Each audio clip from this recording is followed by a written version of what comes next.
Paz, amados e amadas, aqui é Kátia Rios e nós estamos hoje em Isaías 36. E agora, do capítulo 36 ao 39, são outros marcos que nós vamos ter aqui. Porque até então nós estávamos vendo muito a parte profética, né? Agora, desse capítulo 36 a 39, são de natureza principalmente histórica, em vez de profética. Vão tratar das invasões de Senaqueribe, que a gente já vem falando, né? Da profecia quando Isaías estava falando. Nós vamos ver aqui no reinado de Ezequias, quando ele ficou doente. Também a visita lá dos enviados lá da Babilônia.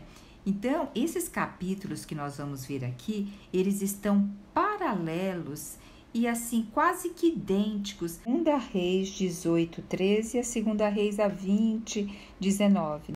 Então vamos iniciar agora Isaías 36 e o versículo 3 já vai logo falando sobre Senaqueribe. Lembra? Senaqueribe, o rei lá da Síria, invade Judá. Então no 14º ano do rei Ezequias, subiu Senaqueribe, rei da Síria, contra todas as cidades fortificadas de Judá. Então, havia o que? Jerusalém, aonde ficava o rei. E lá tinha as muralhas, tudo. Mas existiam as outras cidades fortificadas ali em volta. E o que acontece? Senaqueribe, ele o que? Conquistou toda aquela parte, só ficou faltando ali Jerusalém. Então o rei da Síria enviou também lá o chefe lá do exército ao rei Ezequias, e com um grande exército mandou, né? E aí o que eles fizeram? Eles pararam ali na extremidade do aqueduto, que seria assim aonde ficava o muro e aonde ficava também o aqueduto, aonde passava a água. Que geralmente o aqueduto era também uma muralha bem alta, aonde tinha uma parte côncava, onde ali passava a água e ia para a cidade, tá? Então o exército parou ali e quem foi ao encontro deles? Foi o filho de Ilquias, o mordomo, o escrivão. Então esses daqui foram o quê? Representar o rei Ezequias. Então foram ali no aqueduto para conversar com eles. O comandante do exército, né, mandou dizer ao rei Ezequias, dizendo assim: assim diz o grande rei, o rei da Síria, que confiança é essa em que te apegas? Então está perguntando, em quem vocês estão confiando? Digo, teu conselho e poder para a guerra são palavras vazias, sem sentido. Em que confias para te rebelares contra mim? Quer dizer, no que vocês estão confiando para não realmente cederem a mim? O que vocês estão confiando que vocês estão resistindo a mim? Aí depois ele fala, tanto se vocês estão confiando no Egito, aquela cana esmagada que penetra e fura a mão de quem se apoia nela, quer dizer, não tem jeito, eles também estão quebrados. Vocês estão se apoiando neles? E aí ele vai dizer no versículo 7, contudo, se declarares, confiamos em Yahvé, nosso Deus, porventura esse Deus não é aquele cujos altos santuários e altares Ezequias removeu? Alegando a Judá e a Jerusalém, deveis adorar aqui diante deste altar? Veja, agora ele está querendo colocar uma parte do povo contra o rei. Porque quando o rei Ezequias assumiu, ele mandou tirar os altares dos montes e falar que só em Jerusalém era o lugar de adoração. E foi isso que o Senhor determinou. Só que muitas famílias ficaram muito descontentes por conta disso, porque, puxa, ali eles tinham o culto perto da casa deles, ali nos altos, agora eles têm que ir para Jerusalém para adorar. Então ele está dizendo, é esse Deus que foi Isaías que fez isso? Então já começou o quê? A pegar uma parcela da população e deixar a parcela da população já insatisfeita, lembrando o que o rei Ezequias fez. Agora ele vai falar assim, ora, faz agora um acordo com o rei da Síria, meu senhor. Faz um acordo com a gente e sabe ainda o que eu vou fazer? Eu vou dar 2.000 cavalos para vocês, se é que vocês têm cavaleiros para isso. Quer dizer, mesmo se eu der 2.000 cavalos para vocês, sabe o que vai acontecer? Vocês não têm nem cavaleiros para isso, vocês não têm homens de guerra para isso. Aí no 9 ele vai falar: assim como poderás resistir a um só príncipe dos menores servos do meu senhor, se confias que o Egito vos proverá carros e cavaleiros? Então havia nesse momento uma divisão ali de partidos políticos dentro do governo. Havia aqueles que queriam fazer aliança com o rei da Síria, aqueles que queriam realmente deixar eles tomarem posse ali. E como que eles faziam isso nessa época? Eles tiravam o povo da sua região e misturavam com outro povo para que o povo perdesse a sua identidade. E aí iam ver os filhos iam perder a identidade de uma nação. Então aqui também havia esses que queriam que fizesse o acordo com a Síria, havia aqueles que queriam que fizesse o acordo com o Egito e havia uma minoria que realmente seguia a palavra de Deus.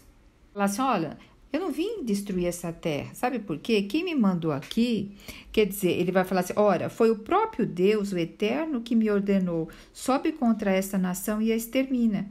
Então está dizendo: olha, é o próprio Deus de vocês que está mandando destruir vocês. E aí quem estava ouvindo eles, que foi mandado pelo rei Ezequias? Estava sendo Eliaquim, o Joá. E aí Joá pegou e respondeu ao comandante dizendo assim: olha, por favor, fala para os seus servos e você também falar em aramaico, porque compreendemos essa língua, porque era a língua diplomática da época. Eles conversavam em aramaico, mas aqui o comandante, sabe que língua ele estava falando?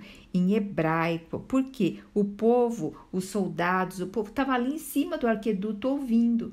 Então, para causar o quê? Uma guerra psicológica, para trazer dúvida, ansiedade, conflito, para realmente, será que eu vou confiar em Deus? Será que eu vou permanecer firme em Deus? Então, tudo isso, a gente vê uma guerra plena psicológica aqui. E ele vai dizer: entretanto, o comandante respondeu que ele ia continuar falando em hebraico, porque ele queria que realmente todos ouvissem, porque eles teriam que comer o próprio excremento e beber a própria urina. Quer dizer, se vocês não cederem, vocês vão ficar trancados aí na cidade, vocês não vão ter nada para comer, vocês vão ter que beber a urina, comer as fezes de vocês. E aí o comandante ainda sabe o que ele fez? Ele se colocou de pé e erguendo a voz, aí ele falava mais alto ainda em hebraico e ele dizia: ouvi, pois, as palavras do grande rei, o rei da Síria. Não deixeis que o rei Ezequias vos engane. Olha só a guerra psicológica, colocando contra o rei, porque ele não será capaz de livrar vocês desse mal. Quer dizer, o rei Ezequias não vai servir para nada para vocês nesse momento. Ele não vai ser capaz. Não deixeis que ele vos faça confiar, sabe em quem? Em Yahvé. Confiar no Deus, no Eterno. Certamente nos salvará e a cidade não será entregue nas mãos do rei da Síria. Não acredite nisso.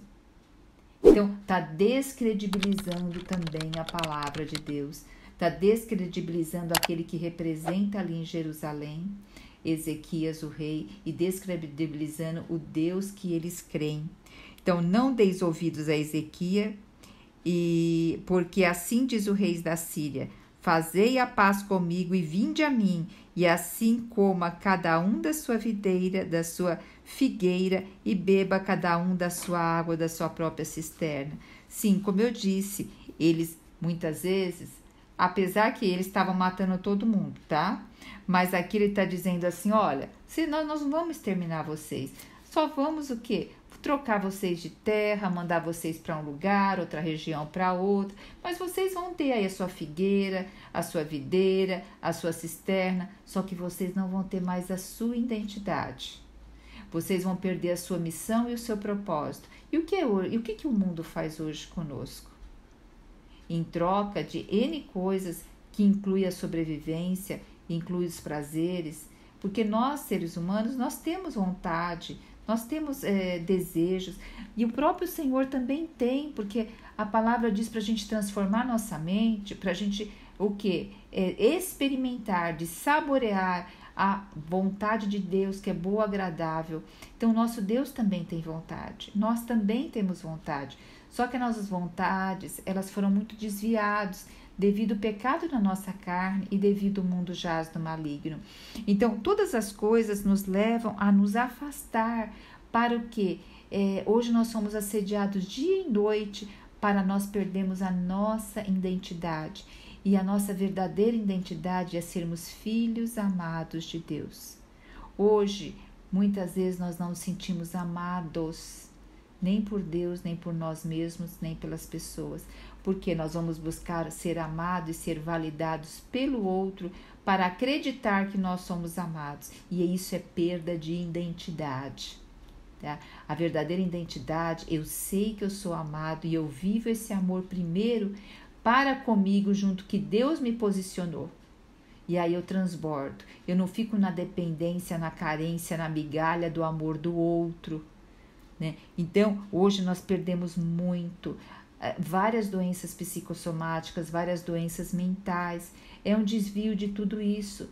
E não estou dizendo que é falha nossa. Por isso que nós temos que viver totalmente na intimidade com Deus. Porque todos nós temos em pouca ou grande medida um desvio da nossa identidade. Todo dia nós temos que estar resgatando, conquistando a boa terra que já está dentro de nós. Quem nós somos em Cristo Jesus e Cristo em nós. Tá? Então aqui essa guerra psicológica nós vivemos hoje também, só que hoje é de uma outra forma, é com uma outra roupagem e hoje essa guerra psicológica vai muito na perspectiva de que como cada um de nós nos aproximamos daquilo que faz um gostinho para nós. Tá? Então aqui ele vai dizer, não deixeis que o rei vos iludas, né? Ele vai dizer assim, que o vosso Deus vos salvará. Porventura os deuses das nações puderam livrar elas da mão do rei da Síria?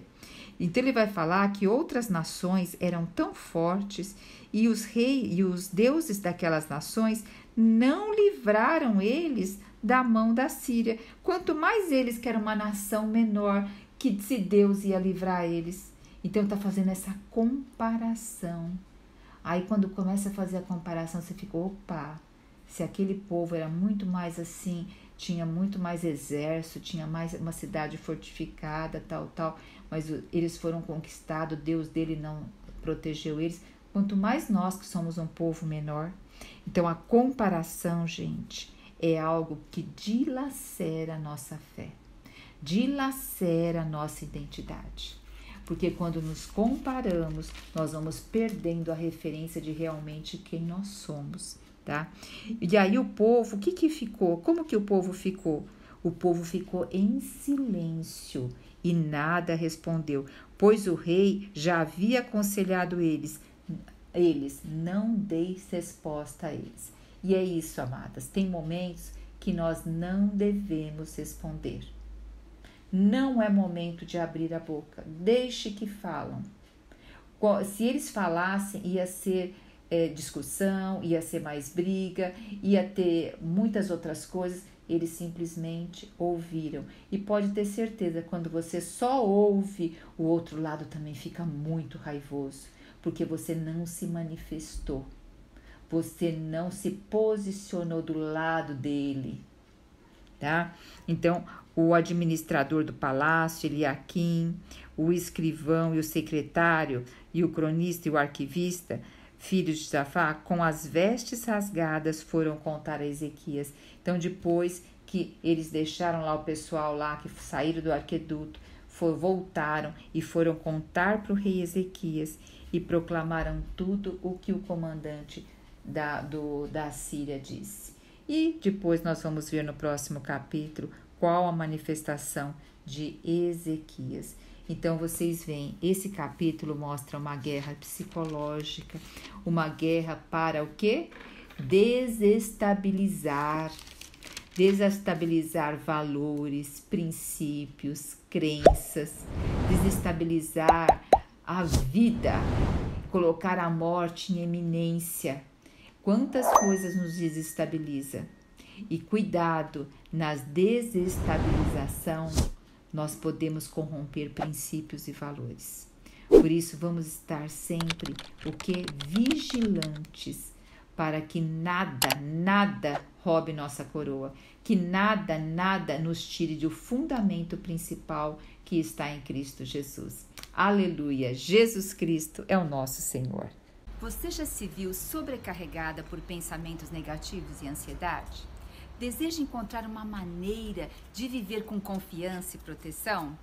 No Salmo 23, escondem segredos poderosos que podem mudar a maneira como você enxerga a vida. Nesta aula, você vai descobrir esses segredos e aprender a viver com confiança, deixando para trás os pensamentos negativos que minam a sua felicidade.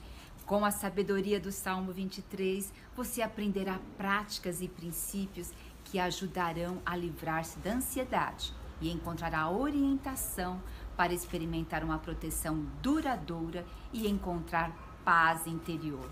Comece a transformar sua vida hoje mesmo.